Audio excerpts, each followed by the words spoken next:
Well, hello, my name is Stephen Humber, and I've been asked to put together some short tutorial videos on getting set up and scheduling and using Zoom. And we'll cover those topics as they pertain to using your desktop to do those things, but also your phones and mobile devices. So the first thing I want to do is just take a look at the pricing so you can decide what kind of plan you want to have. There's an opportunity to have a free Zoom account, which gives you an unlimited number of one-to-one meetings with up to 100 people in them. The catch is that those can only be 40 minutes in length. So if it's going to be short, if you know you're going to be under 40 minutes, a free account's a great way to do it because you can have lots of people in on that. But if you know you're going to go longer than that, then you want to look at having a pro account, which is just $15 a month.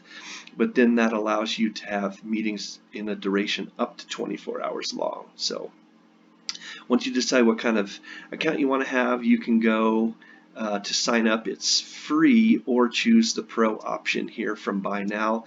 And once you do all that, you're going to have an account and you'll get locked in. So the next thing I want to cover once you have an account is just downloading the app for your desktop. So if you go to zoom.us/support/download, it'll automatically download the version you need for either Mac or PC. And then if you go to your whatever your store is for your phone, the App Store or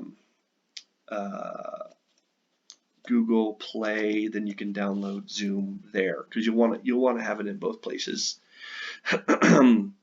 So once you've got the account picked out, free or the pro, and you've got the app downloaded for your desktop or your phones, then just go ahead and log in to your account on your desktop, and this is the screen you'll pop into when you actually get there. I'm just going to walk through a couple of things here.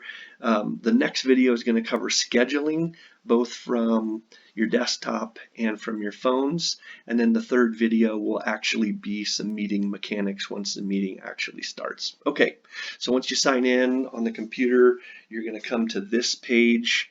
One of the things I want to point out is that when you have a Zoom account, they're going to assign a link to you. It's what I have highlighted on my screen. That's Multiply's link, and that's the link that's used for every single meeting that is held. You get to have one meeting at a time. What's different for each meeting is this thing called a meeting ID, and those are automatically assigned, but it's how the Zoom people differentiate the different meetings that you've scheduled, but they will always be this same link. And that's just about the only thing I wanted to point out here. It'll default your time zone. This one, the parent account for Multiply, is in Canada, so that's why it says Pacific time. So that's all I wanted to cover here from the profile page. If you go into the meetings link, it shows all the different meetings that are scheduled. You'll see on the left-hand side here, some of these are recurring meetings that happen maybe once a week or once every other week or once a month, and then they're listed chronologically after that. So we're done with our meetings today, but tomorrow there's 3 meetings scheduled. Doesn't look like there's any on Thursday. And then you can see how all that works. You can start a meeting from here over on the right-hand side. Or I mentioned having the app that you can download to your desktop. You could have that open right now and start it that way. You can also start it on your phone. If after you schedule a meeting, which I'm going to show in the next video, you can come back to this page and edit. So if I wanted to go in and edit this Central Canada staff meeting, I could click on it. It takes me to the meeting page itself, and I can make whatever adjustments that I want to. So back over here on the left-hand side, I'm not going to go over the webinars section. You do have the option of recording meetings, and there's a button for that in the meeting itself, which I'll go over on the third video. But when you have recordings, here's where they appear. You have a decent amount of file size, but just keep in mind that if you run an hour-long meeting, that's going to be a pretty hefty file size. So you could run through the default cloud storage that you're given with your account fairly quickly. But this is where you would come to manage those, delete them, and whatnot. In settings, now we're back over on the left-hand side. We go to settings.